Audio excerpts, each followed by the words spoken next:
इस वीडियो में हम बात करेंगे 8th पे कमीशन की। आपकी सैलरी और पेंशन में कब होगा इजाफा, इससे जुड़े कुछ 5 बड़ी अपडेट्स आ गए हैं जो आपको जानना बहुत ज़रूरी है। तो इसलिए वीडियो के आखिर तक बने रहिएगा। नमस्कार, आप देख रहे हैं न्यूज़ 18। मैं हूं आपके साथ श्रुति श्रीवास्तव। केंद्रीय कर्मचारियों और पेंशनर्स की नई सैलरी के लिए 8वें वेतन आयोग ने काम तेज कर दिया है। दिल्ली के दफ्तरों से बाहर निकलकर आयोग अब सीधे अलग अलग राज्यों में जाकर कर्मचारियों की समस्याएं सुन रहा है। दरअसल केंद्र सरकार के विभिन्न विभागों में काम करने वाले करीब 1 करोड़ से ज़्यादा कर्मचारियों और रिटायर हो चुके पेंशनर्स के लिए एक बहुत ही काम की खबर है। हर महीने बैंक खाते में आने वाली सैलरी और पेंशन में बढ़ोतरी का जो इंतजार आप लोग कर रहे थे, वह प्रक्रिया अब तेजी से आगे बढ़ रही है। 8वें वेतन आयोग यानी 8th पे कमीशन से जुड़ी कार्यवाही ने अब पूरी तरह से रफ्तार पकड़ ली है। जस्टिस रंजना प्रकाश देसाई की अध्यक्षता में बना यह आयोग अब फाइलों से निकलकर जमीनी स्तर पर काम कर रहा है। देश के अलग अलग राज्यों और केंद्र शासित प्रदेशों में कर्मचारी यूनियन और पेंशनर्स के गुटों के साथ आयोग की अहम बैठकें लगातार जारी हैं। अगर आप भी इस बात को लेकर उत्सुक हैं कि नया पे स्ट्रक्चर कैसा होगा, बेसिक सैलरी कितनी बढ़ेगी और पेंशन का रिवीजन किस तरह से किया जाएगा, तो 8वें वेतन आयोग की तरफ से आ रहे इन 5 सबसे जरूरी अपडेट्स को जानना आपके लिए बेहद जरूरी है। सबसे पहले तो बता दें कि वेतन आयोग का काम सिर्फ दिल्ली के दफ्तरों में बैठकर नहीं हो रहा है। फिलहाल यह आयोग अपने परामर्श और विश्लेषण वाले बेहद अहम दौरे से गुजर रहा है। इसका सीधा मतलब यह है कि आयोग के सदस्य अलग अलग राज्यों में जाकर वहां के कर्मचारियों और उनकी यूनियनों की दिक्कतें सुन रहे हैं। दक्षिण भारत में चेन्नई यानी तमिलनाडु के भीतर 7 और 8 सितंबर को महत्वपूर्ण परामर्श बैठकें रखी गई हैं। इसके ठीक बाद 9 सितंबर को पुडुचेरी में भी सुनवाई का समय तय किया गया है।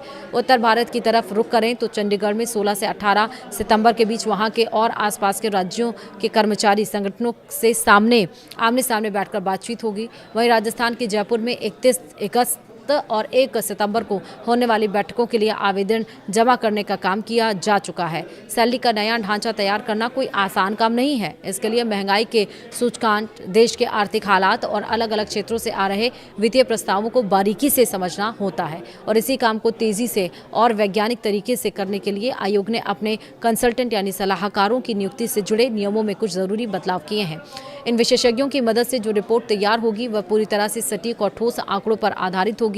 सरकारी कर्मचारियों के बीच आजकल सबसे ज्यादा चर्चा फिटमेंट फैक्टर को लेकर ही हो रही है, क्योंकि इसी से तय होता है कि सैलरी में असल उछाल कितना आएगा। आपको याद दिला दें कि 6ठे वेतन आयोग में यह फिटमेंट फैक्टर 1.86 तय किया गया था। फिर 7वें वेतन आयोग में इसे बढ़ाकर 2.57 कर दिया गया, जिससे बेसिक सैलरी में अच्छा खासा इजाफा देखने को मिला था। अब 8वें वेतन आयोग को लेकर कर्मचारी संगठनों की तरफ से लगातार यह मांग उठाई जा रही है कि फिटमेंट फैक्टर को 3.68 से लेकर 3.83 के बीच रखा जाए।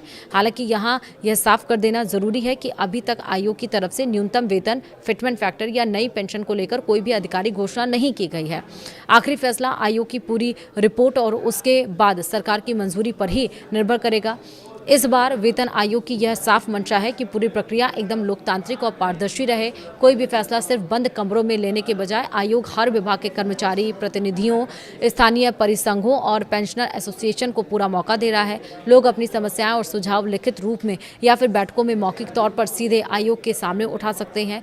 तय समय सीमा के मुताबिक 3 नवंबर 2025 को गठित किए गए इस 8वें वेतन आयोग को अपनी पूरी रिसर्च, सिफारिशें और फाइनल रिपोर्ट तैयार करके सौंपने के लिए 18 महीने का वक्त दिया गया है।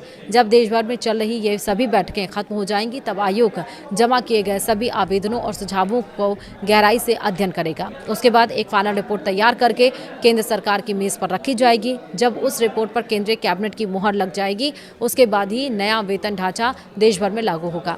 चूंकि 8वां वेतन आयोग अभी शुरुआती बातचीत और आकलन के दौर से गुजर रहा है, इसलिए कोई भी नया फॉर्मूला अभी तक आधिकारिक रूप से पास नहीं हुआ है। ऐसे समय में अक्सर कई तरह की अफवाहें तेजी से फैलने लगती हैं। सभी कर्मचारियों और पेंशनर भोगियों को यही सलाह दी जाती है कि वे इधर उधर की बातों पर ध्यान देने के बजाय सही और पुख्ता जानकारी के लिए सिर्फ 8वें वेतन आयोग के आधिकारिक पोर्टल या वित्त मंत्रालय की तरफ से जारी होने वाले आधिकारिक बयानों पर ही भरोसा करें।